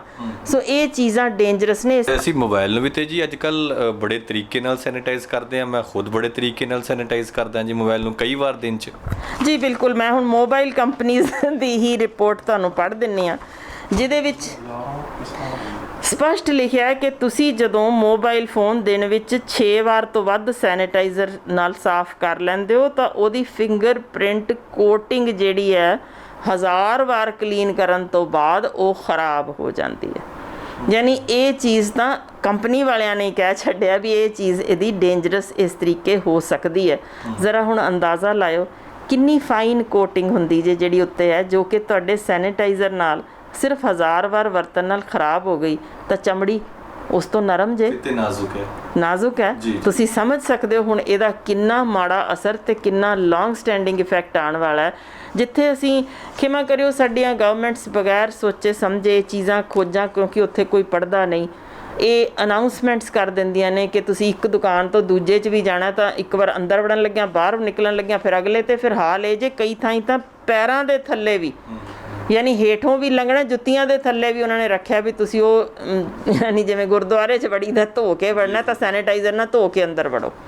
ਇਹ ਹਾਲ 'ਤੇ ਅਸੀਂ ਲੈ ਆਏ ਹਾਂ, ਜਿਹਦਾ ਮਤਲਬ ਸਮਝੋ ਕਿ ਅਸੀਂ ਟੋਟਲ ਚੁਫੇਰੇ ਇੱਕ ਅਜਿਹੇ ਬੈਕਟੀਰੀਆ ਤਿਆਰ ਕਰ ਰਹੇ ਹਾਂ ਜਿਹੜੇ ਕਰੋਨਾ ਤੋਂ ਵੱਧ ਸਾਨੂੰ ਮਾਰਨਗੇ, ਜੋ ਕਿ ਰੈਜ਼ਿਸਟੈਂਟ ਤਰੀਕੇ ਸਾਹਮਣੇ ਆਣਗੇ। ਉਹ ਮਾੜੇ ਬੈਕਟੀਰੀਆ ਜਿਨ੍ਹਾਂ ਨੂੰ ਅਸੀਂ ਨਾ ਤਾਂ ਉਨਾ ਸਮਾਂ ਮਾਰਨ ਲਈ ਦੇ ਰਹੇ ਹਾਂ ਤੇ ਫਿਰ ਉਹਨਾਂ ਤੋਂ ਬਚਾਅ ਲਈ ਸਾਡੇ ਕੋਲ ਐਂਟੀਬਾਇਓਟਿਕਸ ਨਹੀਂ ਹਨ ਉਨੇ ਤਗੜੇ। ਇਹ ਰੈਜ਼ਿਸਟੈਂਟ ਬੈਕਟੀਰੀਆ ਜਿਹੜੇ ਆਉਣੇ ਨੇ, ਇਹਨਾਂ ਨੇ ਸਾਡੀ ਜ਼ਿਆਦਾ ਤਬਾਹੀ ਮਚਾ ਦੇਣੀ ਹੈ ਬਜਾਏ ਕਿ ਇੱਕ ਕਰੋਨਾ ਨੇ, ਜਿਹਦੇ ਨਾਲ ਅੱਜ ਤੱਕ, ਜੋ ਕਿ ਹੁਣ ਵਰਲਡ ਹੈਲਥ ਆਰਗੇਨਾਈਜੇਸ਼ਨ ਵੱਲੋਂ ਵੀ ਆਵਾਜ਼ ਚੁੱਕੀ ਜਾਣ ਲੱਗ ਗਈ ਹੈ ਕਿ ਸ਼ਾਇਦ ਉਨੀਆਂ ਮੌਤਾਂ ਕਰੋਨਾ ਕਰਕੇ ਨਹੀਂ ਹਨ, ਕਿਉਂਕਿ ਅਸੀਂ ਬਹੁਤ ਸਾਰੇ ਨਾਰਮਲ ਜੋ ਮੌਤਾਂ ਸੀ, ਜਿਨ੍ਹਾਂ 'ਚ ਹਾਰਟ ਅਟੈਕਸ ਵੀ ਹੁੰਦੇ ਸਨ, ਕਿਡਨੀ ਫੇਲੀਅਰ ਵੀ ਸੀ, ਡਾਇਬਟੀਜ਼ ਕਰਕੇ ਸੀ, ਹਾਈਪਰਟੈਂਸ਼ਨ ਸੀ, ਕੈਂਸਰ ਲਾਸਟ ਸਟੇਜ ਸੀ, ਡਿਲੀਵਰੀ ਵੇਲੇ ਜ਼ਿਆਦਾ ਲਹੂ ਵਹਿ ਜਾਣ ਕਾਰਨ ਸੀ, ਯਾਨੀ ਬਹੁਤ ਕਾਰਨ ਸਨ ਜਿਨ੍ਹਾਂ ਕਰਕੇ ਮੌਤਾਂ ਹੋ ਰਹੀਆਂ ਸਨ, ਜਿਨ੍ਹਾਂ 'ਚ ਬਾਈ ਚਾਂਸ ਕਰੋਨਾ ਪੋਜ਼ਿਟਿਵਿਟੀ, ਜੋ ਕਿ ਸਿਰਫ 80% ਵਿੱਚ ਜਿਹਦੇ ਸਿੰਪਟਮ ਹੀ ਨਹੀਂ ਹਨ ਲੱਛਣਾਂ ਤੋਂ ਬਗੈਰ, ਯਾਨੀ ਉਹ ਕੋਈ ਐਡੀ ਵੱਡੀ ਮਹਾਮਾਰੀ ਕਰੋਨਾ ਨਹੀਂ ਹੈ ਜਿੰਨਾ ਸਾਨੂੰ ਫੀਅਰ ਫੈਕਟਰ ਮਾਰਦਾ ਪਿਆ। ਤੇ ਮੈਮ ਪਰ ਇੱਥੇ ਆਪਾਂ ਸੈਨੀਟਾਈਜੇਸ਼ਨ ਦੀ ਗੱਲ ਕਰ ਰਹੇ ਹਾਂ, ਇੱਥੇ ਤਾਂ ਗਵਰਨਮੈਂਟ ਵੱਲੋਂ ਸਾਡੇ ਵੱਲੋਂ ਟਨਲਸ ਬਣਾਈਆਂ ਗਈਆਂ ਨੇ, ਸੈਨੀਟਾਈਜ਼ ਟਨਲ ਹਰੇਕ ਹਸਪਤਾਲ ਦੇ, ਵੱਡੇ ਹਸਪਤਾਲ ਦੇ ਮੂਹਰੇ, ਉਹ ਚਾਹੇ ਦਰਬਾਰ ਸਾਹਿਬ ਹੋਵੇ, ਅੰਮ੍ਰਿਤਸਰ ਹੋਵੇ, ਜਾਂ ਫਿਰ ਕੋਈ ਹੋਰ ਵੱਡੇ ਵੱਡੇ ਹਸਪਤਾਲ ਕਾਲਜ ਹੋਣ। ਜੀ ਮੈਂ ਤੁਹਾਡੇ ਰਾਹੀਂ ਅਪੀਲ ਹੀ ਕਰ ਸਕਦੀ ਹਾਂ ਕਿ ਤੁਸੀਂ ਦੇਖੋ, ਜਿਨ੍ਹਾਂ ਦੀਆਂ ਖੋਜਾਂ ਅੱਜ ਤੋਂ ਨਹੀਂ, ਯਾਨੀ ਜੇ ਅਸੀਂ 12 ਸਾਲ ਪਹਿਲਾਂ ਤੋਂ ਹੋਈਆਂ ਖੋਜਾਂ ਸਪਸ਼ਟ ਕਰ ਰਹੀਆਂ ਸਨ ਕਿ ਉਦੋਂ ਹੀ ਇਹ ਡੇਂਜਰਸ ਸੀ, ਜਦ ਕਿ ਆਮ ਪਬਲਿਕ ਵਿੱਚ ਇਹ ਨਹੀਂ ਵਰਤਿਆ ਜਾ ਰਿਹਾ ਸੀ। ਜਦੋਂ ਵਰਤਿਆ ਹੀ ਜਾ ਰਿਹਾ ਸੀ ਡਾਕਟਰਾਂ ਵੱਲੋਂ, ਉਹਨਾਂ 'ਤੇ ਵੀ ਸਾਈਡ ਇਫੈਕਟਸ ਦਿਖ ਰਹੇ ਸਨ, ਤਾਂ ਹੁਣ ਉਹ ਹੈਲਥ ਪ੍ਰੋਫੈਸ਼ਨਲਸ ਤੋਂ ਬਾਹਰ ਜੇ ਇਹ ਓਨਾ ਹੀ ਮਾੜਾ ਅਸਰ ਵਿਖਾ ਰਿਹਾ ਦਾ ਮਤਲਬ ਇਹ ਹੈ ਕਿ ਸਾਨੂੰ ਧਿਆਨ ਰੱਖਣਾ ਚਾਹੀਦਾ। ਲੋੜੋਂ ਵੱਧ ਵਰਤੋਂ ਸਾਡੇ ਬੱਚਿਆਂ ਲਈ ਤੇ ਸਾਡੇ ਲਈ ਮੌਤ ਦਾ ਕਾਰਨ ਬਣ ਸਕਦੀ ਹੈ। ਜਿੱਥੇ ਅੰਨਾਪਣ, ਨਿਗਾਹ ਜਾਣੀ, ਥਾਇਰੋਇਡ ਹਾਰਮੋਨ ਜਾਣੇ ਜਾਂ ਕੈਂਸਰ ਵਰਗੀ ਚੀਜ਼ ਨੂੰ ਅਸੀਂ ਉਡੀਕ ਰਹੇ ਹਾਂ, ਉੱਥੇ ਮਾੜੇ ਬੈਕਟੀਰੀਆ ਨੇ ਸਾਨੂੰ 24 ਘੰਟੇ ਵੀ ਨਹੀਂ ਦੇਣੇ, ਕਿਉਂਕਿ ਉਹਨੇ ਸਾਨੂੰ ਸੈਪਸਿਸ ਦੇ ਵਿੱਚ ਉਡਾ ਦੇਣਾ, ਜੇ ਸਾਰੇ ਅੰਗ ਖਤਮ ਕਰ ਦੇਣੇ ਨੇ। ਉਹ ਮਾੜੇ ਬੈਕਟੀਰੀਆ ਨੂੰ ਰੋਕ ਲਈਏ, ਸਾਨੂੰ ਸਾਬਣ ਤੇ ਪਾਣੀ ਹੀ ਬਿਹਤਰ ਹੈ ਬਜਾਏ ਕਿ ਲੋੜੋਂ ਵੱਧ ਸੈਨੀਟਾਈਜ਼ਰ, ਜਿਨ੍ਹਾਂ ਵਿੱਚ ਵੀ ਖਾਸ ਤੌਰ 'ਤੇ ਮੈਂ ਦੱਸ ਚੁੱਕੀ ਹਾਂ ਕੁਝ ਅਜਿਹੇ ਨੇ ਜਿਹੜੇ ਮਾਰਦੇ ਹੀ ਨਹੀਂ ਵਾਇਰਸ ਨੂੰ, ਇਕੱਲੇ ਬੈਕਟੀਰੀਆ ਮਾਰ ਰਹੇ ਨੇ। ਯਾਨੀ ਜਾਣੇ ਬੁੱਝੇ ਬਗੈਰ ਅਸੀਂ ਇਹ ਚੀਜ਼ਾਂ ਕਰੀ ਤਾਂ ਜਾ ਰਹੇ ਹਾਂ ਕਿਉਂਕਿ ਸਮਝ ਨਹੀਂ। ਤੁਸੀਂ ਮੈਨੂੰ ਦੱਸੋ, ਜੇ ਗੁਰਦੁਆਰਿਆਂ ਮੰਦਿਰਾਂ 'ਚ ਲੱਗੇ ਨੇ ਤਾਂ ਉੱਥੇ ਕਿੰਨੇ ਕੁ ਡਾਕਟਰ ਨੇ ਸਮਝਾਉਣ ਵਾਲੇ, ਜਾਂ ਕਿੰਨੇ ਕੁ ਖੋਜੀ ਬੈਠੇ ਨੇ ਲੈਬੋਰੇਟਰੀਆਂ ਤੋਂ ਜਿਹੜੇ ਪੜ੍ਹ ਕੇ ਆ ਕੇ ਦੱਸ ਰਹੇ ਨੇ ਕਿ ਆਹ ਚੀਜ਼ ਨਹੀਂ ਅਸਰ। ਵੈਸੇ ਤਾਂ ਜਿਹੜੇ ਸੈਨੀਟਾਈਜ਼ਰ ਯੂਜ਼ ਕੀਤੇ ਜਾ ਰਹੇ ਨੇ ਉਹ 20 ਸਕਿੰਟ ਤੱਕ ਤਾਂ ਕੋਈ ਰਹਿ ਹੀ ਨਹੀਂ ਰਿਹਾ ਜੀ, ਕਿਉਂਕਿ ਹੁਣ ਤੇ ਸਾਡਾ ਤਜਰਬਾ ਹੋ ਗਿਆ ਸਾਡਾ। ਬਿਲਕੁਲ ਠੀਕ ਕਹਿ ਰਹੇ ਹੋ, ਕਿਉਂਕਿ ਅਸੀਂ ਕਰਦੇ ਕੀ ਹਾਂ। ਅੱਛਾ, ਮੈਂ ਤੁਹਾਨੂੰ ਇੱਕ ਬੜੀ ਮਜ਼ੇਦਾਰ ਚੀਜ਼ ਦੱਸਦੀ ਹਾਂ ਜੋ ਅਸੀਂ ਸੈਨੀਟਾਈਜ਼ ਮੈਂ ਕਰਦਿਆਂ ਦੇਖਿਆ। ਜਿਵੇਂ ਇੱਕ ਪਾਸੇ ਤੋਂ ਭਰ ਕੇ ਬੁੱਕ ਸਿਰ ਕਰਦੇ ਨੇ, ਦੂਜੇ ਹੁਣ ਤੁਹਾਨੂੰ ਮੈਂ ਦੱਸਦੀ ਹਾਂ ਕੀ ਕਰਨਗੇ, ਇੰਨੀ ਕੁ ਸਪਰੇਅ ਮਾਰਦੇ ਨੇ, ਬਿਲਕੁਲ ਇੰਨੀ ਕੁ, ਜਿਹੜੀ ਕਿ ਸ਼ਾਇਦ ਇੰਨੇ ਕੁ ਥਾਂ 'ਤੇ ਹੀ ਛਿੜਕਾਅ ਹੋਏਗੀ, ਉਹਨੂੰ ਵੀ ਐਂ ਕਰ ਲਿਆ ਬਸ। ਯਾਨੀ ਨਾ ਟਿਪਸ ਕਈਆਂ, ਨਾ ਇੱਧਰ ਗਿਆ, ਨਾ ਕੁਛ ਕਵਰ ਵੀ ਨਹੀਂ ਹੋਇਆ, ਜਦ ਕਿ ਪ੍ਰੋਪਰ ਤਰੀਕੇ ਜੋ ਅਸੀਂ ਕਰਨਾ ਸਾਰਾ ਅੱਗੇ ਬਾਹਰ ਅੰਦਰ ਪਿੱਛੇ ਹੋ ਹੀ ਨਹੀਂ ਰਿਹਾ। ਬਸ ਇੰਨਾ ਕੁ ਮਾਰਿਆ, ਇੱਥੇ ਕੁ ਲੱਗਿਆ, ਉਹਨੂੰ ਐਂ ਕੀਤਾ ਤੇ ਚਲੋ ਲੰਘ ਗਏ। ਇਹ ਤਾਂ ਬਿਲਕੁਲ ਬੇਅਸਰ ਹੈ।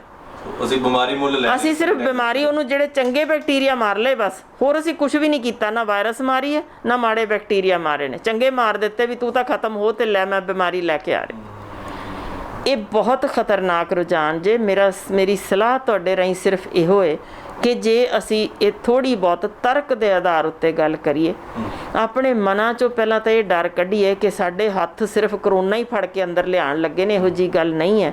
ਸਾਨੂੰ ਮੇਨ ਲੋੜ ਜੋ ਅੱਜ ਹੈ ਉਹ ਇਹ ਹੈ ਕਿ ਅਸੀਂ ਸਿਰਫ ਮਾਸਕ ਰਾਹੀਂ, ਕਿਉਂਕਿ ਇੰਨਾ ਕੀ ਹੈ ਕਿ ਉਹ ਜਾਣਾ ਸਾਹ ਰਾਹੀਂ, ਹੋਰ ਕੋਈ ਰਸਤਾ ਨਹੀਂ ਹੈ। ਸੋ ਕੋਸ਼ਿਸ਼ ਸਿਰਫ ਇਹੋ ਕਰੀਏ ਕਿ ਮਾਸਕ ਪਾ ਕੇ ਅਸੀਂ ਰੱਖੀਏ। ਤੇ ਦੂਜੀ ਚੀਜ਼ ਕਿ ਹੱਥ, ਜੇ ਤੁਸੀਂ ਜਿਵੇਂ ਨਾਰਮਲ ਬਾਹਰ ਜਾਂਦੇ ਹੋ, ਜੇ ਮਾਸਕ ਹੈ ਤੁਸੀਂ ਆਪਣੇ ਆਪ ਹੀ ਮੂੰਹ 'ਤੇ ਨਹੀਂ ਲਿਆ ਰਹੇ, ਦਾ ਮਤਲਬ ਹੀ ਇਹੋ ਹੈ ਕਿ ਤੁਸੀਂ ਆ ਕੇ ਇੱਕ ਵਾਰ ਹੱਥ ਧੋ ਲਓ, ਨਿਕਲਣ ਲੱਗਿਆ ਹੱਥ ਧੋਤਾ ਆ ਕੇ ਫਿਰ ਧੋ ਲਓ, ਉਹ ਬਿਲਕੁਲ ਸੇਫ ਹੈ। ਪਰ ਮੈਮ ਇੱਕ ਸਵਾਲ ਜਿਹੜਾ ਅਕਸਰ ਹੁਣ ਸਾਰੀ ਗੱਲਬਾਤ ਤੋਂ ਬਾਅਦ ਜਿਹੜਾ ਬਾਹਰ ਆਇਆ ਹੈ ਕਿ ਹਰ ਇੱਕ ਥਾਂ ਤੇ ਤਾਂ ਜੀ ਹੱਥ ਫਿਰ ਧੋਤੇ ਨਹੀਂ ਜਾ ਸਕਦੇ, ਸਾਨੂੰ ਕਿਤੇ ਨਾ ਕਿਤੇ ਸੈਨੀਟਾਈਜ਼ਰ ਦਾ ਜਿਹੜਾ ਸਹਾਰਾ ਉਹ ਲੈਣੀ ਪੈਣਾ। ਅਗਰ ਸਾਨੂੰ ਸੈਨੀਟਾਈਜ਼ਰ ਲੈਣੇ ਪਵੇ ਬਾਜ਼ਾਰ ਦੇ ਵਿੱਚੋਂ, ਫਿਰ ਅਸੀਂ ਕੀ ਚੀਜ਼ ਦੇਖੀਏ? ਦੇਖੋ, ਪਹਿਲੀ ਚੀਜ਼ ਤਾਂ ਕੋਈ ਵੀ ਅਜਿਹੀ ਡੇਂਜਰਸ ਥਾਂ ਨਹੀਂ ਹੈ ਜਿੱਥੇ ਤੁਹਾਨੂੰ, ਜੇ ਹਸਪੀਟਲਸ ਵਿੱਚ ਜਾ ਰਹੇ ਹੋ ਤਾਂ ਮੈਂ ਜ਼ਰੂਰ ਐਡਵਾਈਜ਼ ਕਰਾਂਗੀ ਸੈਨੀਟਾਈਜ਼ਰ ਤੁਹਾਨੂੰ ਵਰਤਣਾ ਚਾਹੀਦਾ। ਉਹ ਵੀ ਜਾਣ ਲੱਗਿਆ ਨਹੀਂ, ਜਦੋਂ ਤੁਸੀਂ ਨਿਕਲਿਓ। ਤਾਂ ਜੇ ਤੁਹਾਨੂੰ ਉੱਥੇ ਹੀ ਮਿਲ ਜਾਂਦਾ ਕੋਈ ਸਾਬਣ ਜਾਂ ਪਾਣੀ ਹੱਥ ਧੋਣ ਲਈ ਤਾਂ ਉਹ ਬੈਸਟ ਹੈ। ਨਹੀਂ ਮਿਲਦਾ ਤਾਂ ਤੁਸੀਂ ਉਦੋਂ ਜ਼ਰੂਰ ਸੈਨੀਟਾਈਜ਼ ਆਪਣਾ ਕਰ ਲਓ। ਪਰ ਅਦਰਵਾਈਜ਼ ਜੇ ਤੁਸੀਂ ਹੋਰ ਕਿਸੇ ਥਾਂ ਤੇ ਜਾ ਰਹੇ ਹੋ, ਯਾਨੀ ਦੁਕਾਨ ਦੇ ਅੰਦਰ ਜਾਂ ਬਾਹਰ ਨਿਕਲ ਰਹੇ ਹੋ, ਤਾਂ ਤੁਹਾਡੇ ਸੈਨੀਟਾਈਜ਼ਰ ਨਾਲ ਬਿਮਾਰੀ ਨਹੀਂ ਜਾਣੀ, ਤੁਹਾਡੀ ਨਿੱਛ ਨਾਲ, ਖੰਘ ਨਾਲ ਜਾਂ ਉਹਦੇ ਨਾਲ ਜਾਣੀ ਜੇ। ਦੁਕਾਨਾਂ ਦੇ ਬਾਹਰ ਕਿਸੇ ਵੀ ਹਾਲ ਵਿੱਚ ਇਸ ਤਰੀਕੇ ਦੇ ਸੈਨੀਟਾਈਜ਼ਰ ਦਾ ਝੱਲ ਨਹੀਂ ਹੋਣਾ ਚਾਹੀਦਾ। ਇਹ ਸਾਨੂੰ ਸਿਰਫ ਬਿਮਾਰ ਕਰਨਗੇ, ਹੋਰ ਕੁਝ ਵੀ ਨਹੀਂ। ਸੋ ਫਿਰ ਪੇਪਰ ਸੌਪ ਦਾ ਸਹਾਰਾ ਲੈ ਸਕਦੇ ਹਾਂ ਅਸੀਂ ਸੈਨੀਟਾਈਜ਼ਰ ਦੀ ਥਾਂ ਤੇ। ਜੇਕਰ ਬਾਹਰ ਜਿਹੜੇ ਕੂਲਰ ਨੇ, ਵਾਟਰ ਕੂਲਰ ਨੇ ਛੋਟੇ ਛੋਟੇ, ਉਹਦੇ ਰੂਪ 'ਚ ਲਗਾ ਕੇ ਅਸੀਂ ਪੇਪਰ ਸੌਪ। ਬਿਲਕੁਲ, ਮੈਂ 100% ਇਹਦੀ ਹਮਾਇਤ ਕਰਦੀ ਹਾਂ। ਛੋਟੇ ਛੋਟੇ ਅੱਜ ਕੱਲ੍ਹ ਮਿਲ ਰਹੇ ਨੇ ਪੇਪਰ ਦੇ ਜਿਹੜੇ ਸੋਪਸ ਮਿਲਦੇ ਨੇ, ਉਹਨਾਂ ਤੋਂ ਵਧੀਆ ਕੋਈ ਚੀਜ਼ ਹੋ ਹੀ ਨਹੀਂ ਸਕਦੀ। ਤੁਸੀਂ ਉਹ ਕੱਢੋ, ਉਹਨੂੰ ਵਰਤੋ ਜੇ ਨੇੜੇ ਤੇੜੇ ਹੈ। ਨਹੀਂ ਤਾਂ ਅਸੀਂ ਆਪ ਪਾਣੀ ਦੀਆਂ ਬੋਤਲਾਂ ਨਾਲ ਰੱਖਦੇ ਹਾਂ, ਉਹਦੇ ਨਾਲ ਤੁਸੀਂ ਕਰਕੇ ਤੇ ਤੁਸੀਂ ਆਰਾਮ ਨਾਲ, ਪਰ ਉਹਨੂੰ ਵੀ ਸਾਬਣ ਦੀ ਵਰਤੋਂ ਵੀ ਹਮੇਸ਼ਾ 20 ਸਕਿੰਟ ਲਈ ਹੋਣੀ ਹੀ ਚਾਹੀਦੀ ਹੈ। ਸਾਫ਼ ਕਰਨ ਦਾ ਮਤਲਬ ਹੈ ਇਸ ਤਰ੍ਹਾਂ ਕਰਕੇ ਨਹੀਂ, ਤੁਹਾਨੂੰ ਘੱਟੋ ਘੱਟ ਆਪਣੇ ਮਨ ਅੰਦਰ ਹੀ 20 ਗਿਣ ਲਓ, ਬਸ ਉਨੀ ਤੱਕ ਹੀ ਤੁਸੀਂ ਧੋਣੇ ਨੇ, ਤੁਹਾਡੇ ਹੱਥ ਸਾਫ਼ ਹੋ ਸਕਦੇ ਨੇ। ਪਰ ਵਾਰ-ਵਾਰ ਮੇਰੀ ਗੱਲ ਸਮਝੋ, ਇੱਕ ਹੁੰਦਾ ਜੇ ਵਾਇਰਲ ਲੋਡ। ਆਮ ਬੰਦੇ ਕੀ ਸੋਚਦੇ ਨੇ, ਮੈਂ ਆਹ ਹੱਥ ਲਾਇਆ, ਮੈਨੂੰ ਕਰੋਨਾ ਹੋ ਗਿਆ, ਮੈਂ ਮਰ ਚੱਲਿਆ। ਇਸ ਤਰ੍ਹਾਂ ਕਰੋਨਾ ਨਹੀਂ ਹੁੰਦਾ। ਵਾਇਰਲ ਲੋਡ ਕੋਈ ਚੀਜ਼ ਮਾਇਨੇ ਰੱਖਦੀ ਹੈ। ਜੇ ਤੁਹਾਡੇ ਅੰਦਰ ਇਹਦੇ ਨਾਲ ਜੇ ਲੱਗ ਗਈ ਅੰਦਰ 1 ਲੱਖ ਵਾਇਰਸ, ਉਹਨੇ ਕੁਛ ਨਹੀਂ ਕਰਨਾ। ਜੇ ਉਹ 10 ਲੱਖ ਗਈ ਤਾਂ ਵੀ ਸ਼ਾਇਦ ਮਾਈਲਡ ਡਿਜ਼ੀਜ਼ ਕਰੇ।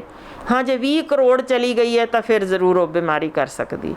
ਤਾਂ ਤੁਹਾਡਾ ਇੰਨਾ ਕੁ ਹੱਥ ਲਾਏ ਨੂੰ, ਜਿਹਨੂੰ ਤੁਸੀਂ ਮੂੰਹ ਦੇ ਅੰਦਰ ਪਾ ਕੇ ਚੁੰਘਿਆ ਵੀ ਨਹੀਂ, ਕੁਝ ਕੀਤਾ ਵੀ ਨਹੀਂ, ਇੱਧਰ ਵੀ ਨਹੀਂ ਲਾਇਆ, ਤੁਹਾਡੇ ਅੰਦਰ ਨਹੀਂ ਵੜਨ ਲੱਗੀ, ਚਮੜੀ ਉੱਤੇ ਹੀ ਹੈ। ਤੇ ਇਹ ਵੀ ਨਹੀਂ, ਤੁਸੀਂ ਇੱਥੋਂ ਤੱਕ ਵੀ ਸਾਬਤ ਹੋ ਗਿਆ ਕਰੋਨਾ ਦੇ ਮਰੀਜ਼ ਕੋਲ ਵੀ ਜੇ ਤੁਸੀਂ 10 ਮਿੰਟ ਤੱਕ ਖੜੇ ਹੋ ਤਾਂ ਤੁਹਾਨੂੰ ਕਰੋਨਾ ਨਹੀਂ ਹੁੰਦਾ ਜੇ ਤੁਸੀਂ ਮਾਸਕ ਪਾਇਆ। ਯਾਨੀ ਤੁਹਾਡੀ ਜੋ ਟਾਈਮ ਸਫੀਸ਼ੀਐਂਟ ਚਾਹੀਦਾ ਕਰੋਨਾ ਨੂੰ ਅੰਦਰ ਵੜਨ ਲਈ, ਇਸਟੈਬਲਿਸ਼ ਹੋਣ ਲਈ, ਉਨੀ ਵੱਡੀ ਮਾਤਰਾ 'ਚ ਵੜਨ ਲਈ, ਤਾਂ ਹੀ ਬਿਮਾਰੀ ਕਰ ਸਕਦੀ ਹੈ। ਇਸ ਤਰ੍ਹਾਂ ਨਹੀਂ ਕਿ ਤੁਸੀਂ ਦੁਕਾਨ 'ਚ ਵੜੋਗੇ ਤੇ ਕਰੋਨਾ ਲੈ ਕੇ ਆ ਜਾਓਗੇ। ਸੋ ਆਪਣੇ ਮਨ 'ਚ ਪਹਿਲਾਂ ਇਹ ਕਲੀਅਰ ਕਰੀਏ ਕਿ ਕਰੋਨਾ ਇਸ ਤਰ੍ਹਾਂ ਚੁਫੇਰੇ ਫੜਨ ਲਈ ਨਹੀਂ ਖੜੀ ਹੋਈ। ਇਹ ਸਿਰਫ ਤੁਸੀਂ ਆਪ ਸੱਦਾ ਦਿਓਗੇ, ਮੂੰਹ ਨੱਕ ਖੋਲ ਕੇ ਆ ਜਾ ਮੇਰੇ ਅੰਦਰ, ਤੇ ਫੇਰ ਹੀ ਜਾਏਗੀ, ਨਹੀਂ ਅਦਰਵਾਈਜ਼ ਨਹੀਂ ਜਾਂਦੇ।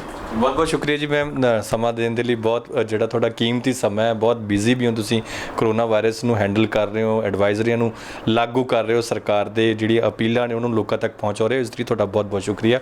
ਸੋ ਇਹ ਸਨ ਡਾਕਟਰ ਮੈਡਮ ਹਰਸ਼ਿੰਦਰ ਕੌਰ, ਜਿਨ੍ਹਾਂ ਨੇ ਬਿਲਕੁਲ ਸਾਫ਼ ਔਰ ਕ੍ਰਿਸਟਲ ਕਲੀਅਰ ਇਹ ਗੱਲ ਕਰਤੀ ਹੈ ਕਿ ਜੇਕਰ ਅਸੀਂ ਆਉਣ ਵਾਲੇ ਦਿਨਾਂ ਦੇ ਵਿੱਚ ਸੈਨੀਟਾਈਜ਼ਰ ਨੂੰ ਹੱਦੋਂ ਵੱਧ ਯੂਜ਼ ਕਰਾਂਗੇ, ਇਸ ਦੀ ਕੁਵਰਤੋਂ ਤੱਕ ਲੈ ਕੇ ਜਾਵਾਂਗੇ, ਇਸ ਨੂੰ ਅਸੀਂ ਕਹਿ ਸਕਦੇ ਹਾਂ ਕਿ ਉਸ ਹੱਦ ਤੱਕ ਲੈ ਜਾਵਾਂਗੇ ਕਿ ਜਿੱਥੇ ਇਹ ਸਾਨੂੰ ਬਚਾ ਨਹੀਂ, ਸਗੋਂ ਸਾਡੀ ਬਿਮਾਰੀ ਦਾ ਇੱਕ ਕਾਰਨ ਬਣ ਸਕਦਾ। ਨਾਲ ਹੀ ਉਹਨਾਂ ਨੇ ਕਿਹਾ ਕਿ ਕੋਸ਼ਿਸ਼ ਇਹ ਹੋਣੀ ਚਾਹੀਦੀ ਹੈ ਕਿ ਅਸੀਂ ਆਉਣ ਵਾਲੇ ਦਿਨਾਂ ਦੇ ਵਿੱਚ ਜਦੋਂ ਕਿਤੇ ਵੀ ਸਾਡੇ ਦਿਮਾਗ ਦੇ ਵਿੱਚ ਜਾਂ ਜਦੋਂ ਸਾਨੂੰ ਜ਼ਰੂਰਤ ਪੈਂਦੀ ਹੈ ਤਾਂ ਅਸੀਂ ਪੇਪਰ ਸੌਪ ਦਾ ਇਸਤੇਮਾਲ ਕਰੀਏ, ਢੰਗ ਤਰੀਕੇ ਨਾਲ ਪੇਪਰ ਸੌਪ ਨੂੰ ਯੂਜ਼ ਕਰੀਏ, ਉਹਨੂੰ ਵਰਤੋਂ ਦੇ ਵਿੱਚ ਲੈ ਕੇ ਆਈਏ। ਸਾਬਣ ਨਾਲ ਹੱਥ ਧੋਣਾ ਡਾਕਟਰ ਸਾਹਿਬਾਂ ਨੇ ਕਿਹਾ ਕਿ ਕਾਫੀ ਅਫਜ਼ਲ ਹੈ, ਕਾਫੀ ਬੈਟਰ ਹੈ। ਔਰ ਨਾਲ ਹੀ ਉਹਨਾਂ ਨੇ ਇੱਕ ਹੋਰ ਚੇਤਾਵਨੀ ਦਿੱਤੀ ਹੈ ਕਿ ਬੱਚਿਆਂ ਤੋਂ ਇਸ ਨੂੰ ਜਿੰਨਾ ਦੂਰ ਰੱਖਿਆ ਜਾ ਸਕਦਾ ਹੈ ਓਨਾ ਦੂਰ ਰੱਖਿਆ ਜਾਵੇ। ਤੇ ਇਹ ਗੱਲਬਾਤ ਤੁਹਾਨੂੰ ਕਿਵੇਂ ਲੱਗੀ, ਇਸ ਬਾਬਤ ਤੁਸੀਂ ਆਪਣੀ ਰਾਏ ਸਾਨੂੰ ਜ਼ਰੂਰ ਦਿਓ। ਫਿਰ ਵੀ ਅਗਰ ਤੁਹਾਡਾ ਕੋਈ ਸਵਾਲ ਹੋਏਗਾ ਤਾਂ ਤੁਸੀਂ ਕਮੈਂਟ ਬਾਕਸ ਦੇ ਵਿੱਚ ਕਰ ਸਕਦੇ ਹੋ। ਅਸੀਂ ਕੋਸ਼ਿਸ਼ ਕਰਾਂਗੇ ਅਗਲੀ ਇੰਟਰਵਿਊ ਦੇ ਵਿੱਚ ਡਾਕਟਰ ਹਰਸ਼ਿੰਦਰ ਕੌਰ ਹੋਰਾਂ ਤੋਂ ਉਹ ਸਵਾਲਾਂ ਦੇ ਜਵਾਬ ਜਿਹੜੇ ਲੈ ਸਕੀਏ। ਫਿਲਹਾਲ ਮੈਨੂੰ ਦਿਓ ਇਜਾਜ਼ਤ। ਧੰਨਵਾਦ।